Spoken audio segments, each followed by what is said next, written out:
Greetings, members, one and all of the Salivation Nation. Is silver gaining momentum? Let's explore.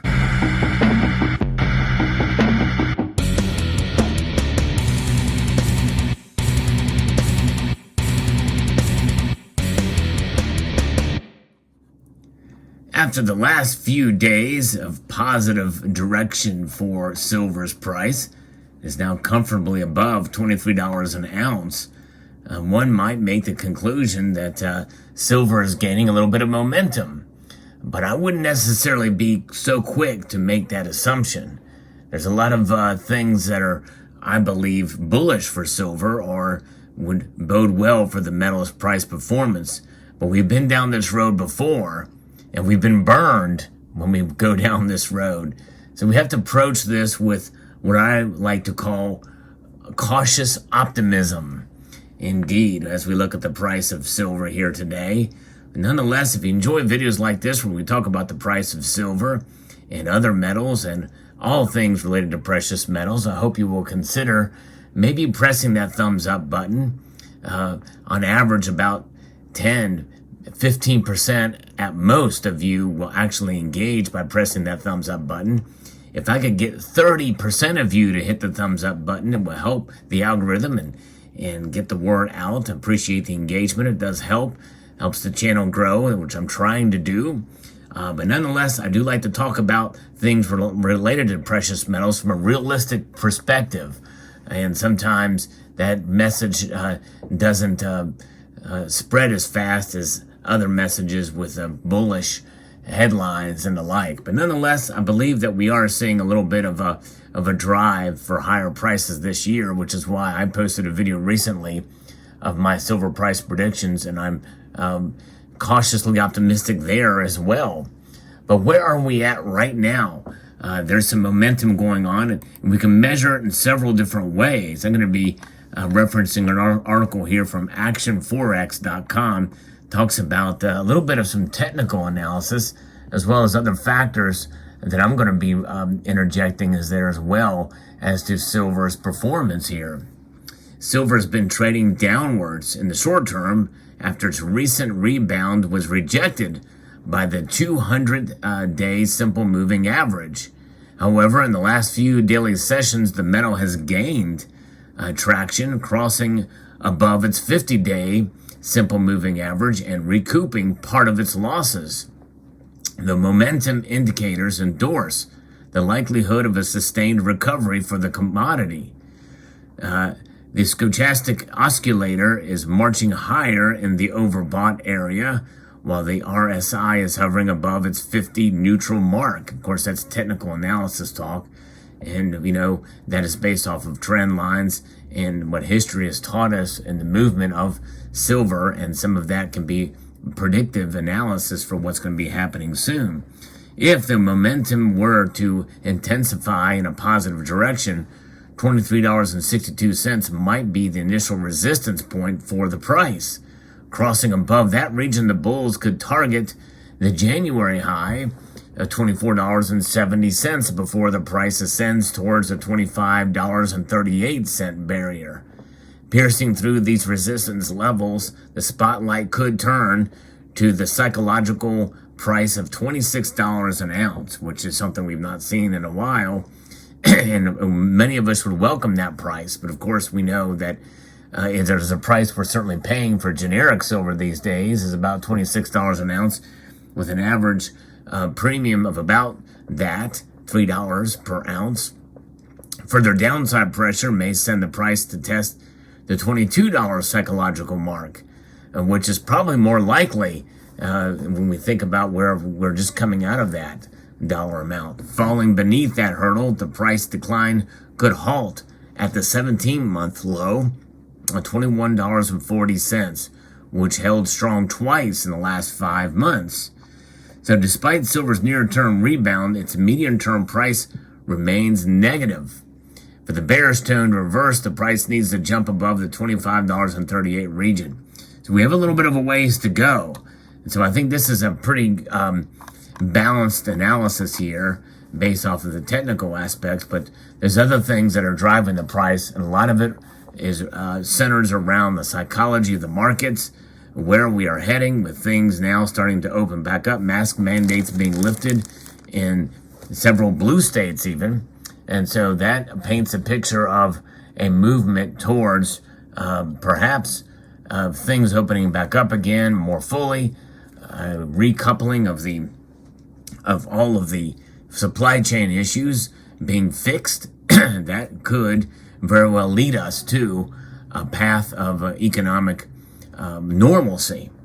And now that economic normalcy is given the backdrop of what we are seeing with inflation, 7%, 40-year high. And those are tough numbers when we talk about what's going on. That's going to hurt things. Now in March, we'll see rate hikes come. Now, what kind of effect that will have on the prices for goods and services and inflation, my guess is it won't be much. It won't do much to stave off inflation, which means they may be more aggressive. I don't know. It's very difficult to predict and see how the Federal Reserve will react to that. But we will continue to watch these prices move. And, right now, we are seeing the gold to silver ratio at around 78.78 right now as I record this video. It was at 80 not too long ago, but we're bullish on all the metals are just climbing up here today. And silver's faring well compared to gold, slightly outperforming it, but gold is up too. Typically, silver rides the coattails of gold in these measures. But what do we have to look forward to this year and next year? Well, as things open back up, and no matter what the economy does, I think you're going to see an increased demand for silver for goods and services in the industrial sector, in technology, for green energy. And a lot of these things are probably going to be pushed by some drive towards this green energy pushed by the government and regulation. So that is coming. One aspect or another, we're going to see it. Even in the private sector, I think we're going to see a push more towards that, which demand for silver is going to increase in those areas. Now, unless there is an absolute economic smack in the face, in other words, I'm not going to say a collapse, but if there is something akin to what we saw during 2007 and 2008 crisis, we very well may see that stifle, and that could mean lower silver prices. But my guess is we're living with this inflation now. It's become a reality. And there's hope for what the Fed is going to do in the general marketplace. You and I, though, we understand we don't have much hope for the Fed, but the general market does. Remember, the psychology of the market is not based off of logic and even common sense much of the time. We're at the mercy of the silver and gold prices because of what they think is going to happen with the economy, and as opposed to everything else, as opposed to reality that we're seeing in the economy.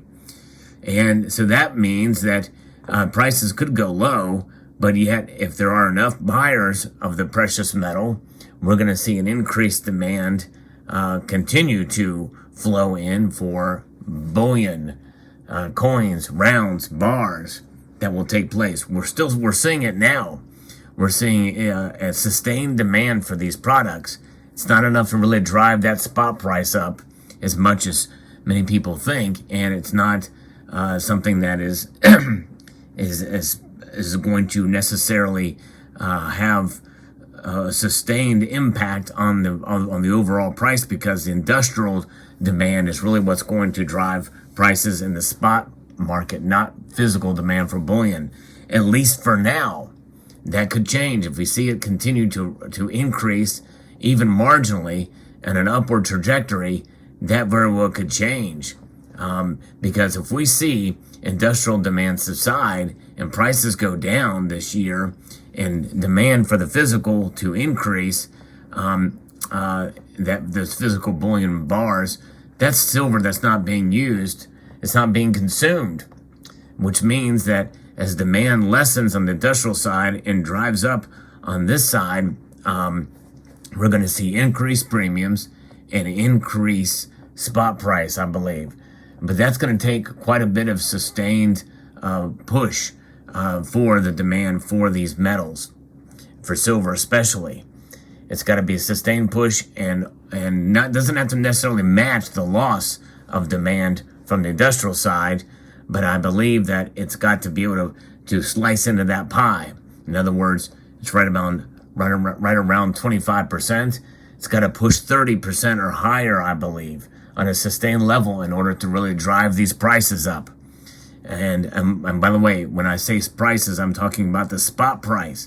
We're already seeing higher premiums. Those will continue to climb, even for generics, even for privately issued bullion, if we can see demand drive up. That's just a fact of life. That's just part of not only inflation, but part of the drivers of what happens when you see a greater demand for anything.